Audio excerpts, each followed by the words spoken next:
Thank you so much, Marty. And finally, last but not least, is Greg Mankiw. At breakfast this morning, we were joking with him about how most professors do not make a lot of money by writing textbooks. The exception is if you write the textbook that is the most popular and widely read and widely used economic textbook in the land. And that would be a distinction of Greg Mankiw, who also, I want to point out to everybody, is the creator of a fairly unique club called the Pagoo Club that you will find on Google. It's named, of course, after Arthur Cecil Pagoo, who first came up with the idea of taxing externalities. And on it, you will find a really interesting beyond left and right crowd of leading politicians, businessmen, and intellectuals who support the idea of a carbon tax. My new friend, Greg Mankiw.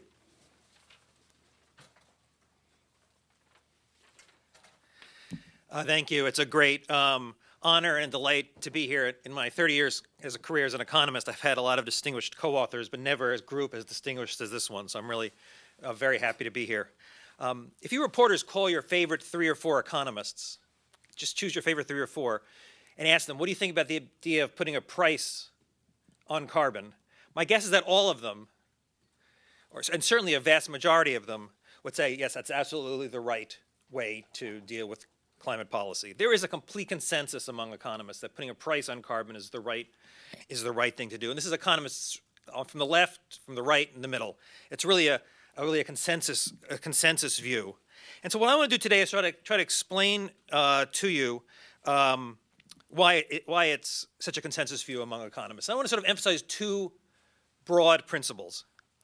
The first broad principle that you've all sort of learned in what we call it Ec 10 at Harvard, maybe Econ 101, where you come from, is that decentralized market economies work better than centrally planned economies. You see that comparing the Soviet Union to the United States. You see it comparing East and West Germany. You see it comparing North and South Korea. I don't think there's any debate now that centrally planned economies don't work very well. Now think of how that lesson applies to climate change. The regulatory approach, the command and control approach, is basically taking the techniques of centrally planned economies and saying, oh, well, they don't work generally, but they're going to work here. And I think what we're going to learn is that, no, they're not going to work very well here. Just as they're costly when you try to run a whole economy in a command and control way, it's going to be very costly if you try to control carbon emissions in a command and control way.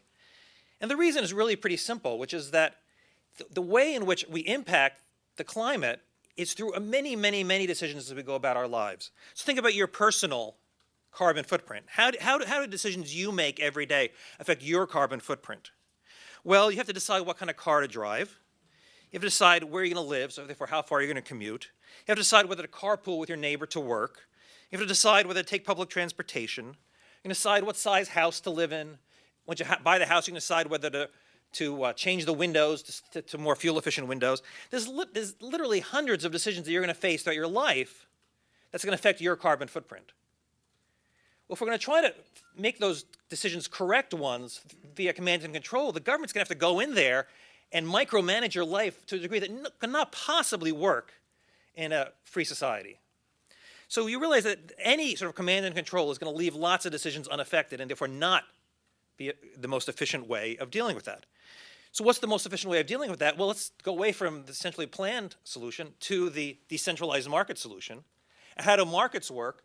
Markets work by getting prices right, giving people the right set of incentives and saying, fine, you make the decision. Now that you face the right set of incentives, you decide whether to carpool to work, you decide what kind of car to drive, you decide whether to replace your windows.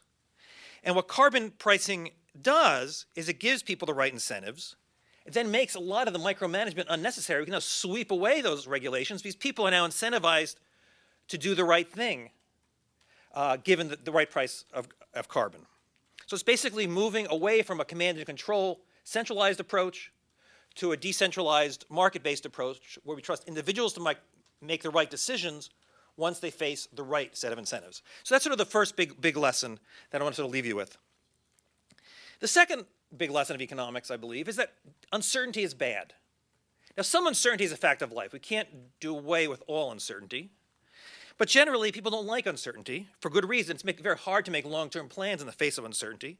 And while we can't eliminate all uncertainty, one thing we can eliminate is uncertainty driven by policy. To the extent that policy is the source of uncertainty, that's something we can try to minimize. Well, right now we have a situation where we have a regulatory left and a deregulatory right, where the left wants to micromanage all these decisions in order to reduce our carbon footprint. The right says, oh my gosh, it's taking too big a toll on economic growth. Let's deregulate and not worry about climate change, just worry about promoting economic growth. If that's the situation we're going to leave ourselves with, then we're going to lurch back and forth between regulation and no regulation, and we're going to increase uncertainty going forward because who knows who's going to be president, what party is going to control the presidency in 10, 20, 30 years. That makes long-term planning all the more difficult. So what can we do? Well, we need some sort of compromise that, on the one hand, deals with the environmental problem, but doesn't do it in such a heavy-handed way that when more conservatives come in, they don't look at this and say, oh my gosh, this is killing economic growth. We need to move away. We need something in the middle that's going to both deal with the environment, but do it with a light enough touch that people are not going to worry about the impact on economic growth. And that's what I think is the brilliant part of this policy. It should appeal to both environmentalists who are worried about climate change and libertarians who want to get government out of people's lives. And I think it'll be good for both those groups, as well as, of course, as emphasized here, many, many Americans who are going to get these carbon dividends that are going to result from putting a price on carbon.